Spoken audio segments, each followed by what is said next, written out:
Hello friends, lecture number 4 में हम आपको बताएंगे 7 types of unit cell according to cell parameter. पिछले वीडियो में हमने आपको यूनिट सेल के टाइप बताए थे, वो 4 थे: simple, body centre, face centre और एंड सेंटर। पर इसमें हम आपको 7 टाइप बताएंगे अकॉर्डिंग टू सेल पैरामीटर। अब हम सेल पैरामीटर देखते हैं। सेल पैरामीटर में आप सब जानते हैं ये एक यूनिट सेल है। अब देखो, दो कॉर्नर के बीच की डिस्टेंस को हम एज लेंथ कहते हैं, जिसे हम ए से डिनोट करते हैं। अब सपोज यहाँ से, अब वैसे ये सब जो है ये एज लेंथ है। अब यहाँ से यहाँ पे हम ए लेते हैं, यहाँ से यहाँ की डिस्टेंस को हम बी लेते हैं और यहाँ से यहाँ की डिस्टेंस को हम सी लेते हैं।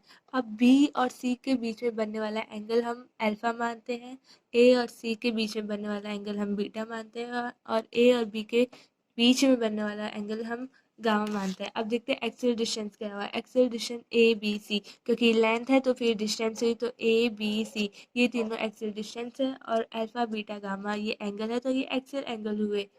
अब सबसे पहले हम क्यूबिक पढ़ेंगे, तो फिर पॉसिबल वेरिएशन मतलब कि क्यूबिक क्रिस्टल सिस्टम की कौन कौन सी यूनिट सेल फॉर्म हो सकता है, कौन कौन से यूनिट सेल बन सकता है। तो क्यूबिक यूनिट सेल के सिंपल, बॉडी सेंटर और फेस सेंटर, यानी कि क्यूबिक से एंड सेंटर यूनिट सेल नहीं बन सकता। और इसकी लेंथ जो है वो तीनों इक्वल है होती है।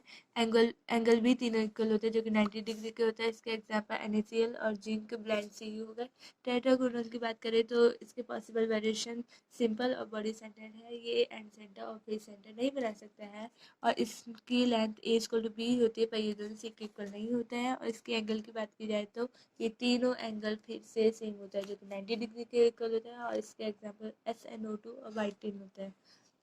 अब ऑर्थोरोम्बिक की बात की जाए तो ये परमिटिव, बॉडी, फेस एंड चारों के चारों यूनिट सेल बना सकता है। और इसके लेंथ तीनों अनइक्वल होती है और इसके एंगल रिमेन सेम, फिर अगेन रिमेन सेम होते हैं, जो कि 90 डिग्री के इक्वल होते हैं। और इसके एग्जाम्पल के NO3 रोम्बिक सल्फर हो गया।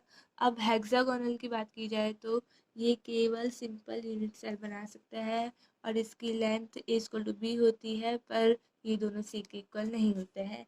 और इसके एंगल ए बी दोनों 90 डिग्री के होता है और अल्फा बीटा 90 डिग्री का होता है और गामा 120 डिग्री का होता है। इसका एग्जाम्पल ग्रेफाइट ZnO हो गया। और रोम्बो हेड्रल ट्रायगोनल की बात की जाए तो ये केवल सिंपल यूनिट सेल बना सकता है। इसके तीनों लेंथ इक्वल होती है और इसमें अल्फा बीटा होता है, पर गामा इनके इक्वल नहीं होता है। और एग्जाम्पल कैल्साइट CaCO3 और HGS हो गया। अब मोनोक्लिनिक की बात की जाए तो मोनोक्लिनिक केवल परमिटिव और एंड सेंटर बना सकता है, ये फेस सेंटर नहीं बना सकता है। और इसकी लेंथ तीनों अनइक्वल होती है और इसके एंगल अल्फा और गामा 90 डिग्री के हो गए। और इसके एग्जाम्पल मोनोक्लिनिक सल्फर हो गया Na2SO4। अब ट्राइक्लिनिक की बात की जाए तो ये भी केवल सिंपल यूनिट सेल फॉर्म कर सकता है। इसके तीनों लेंथ अलग होता है और तीनों एंगल भी अलग होते हैं, जो कि एक भी 90 डिग्री के इक्वल नहीं होते। इसके एग्जाम्पल K2Cr2O7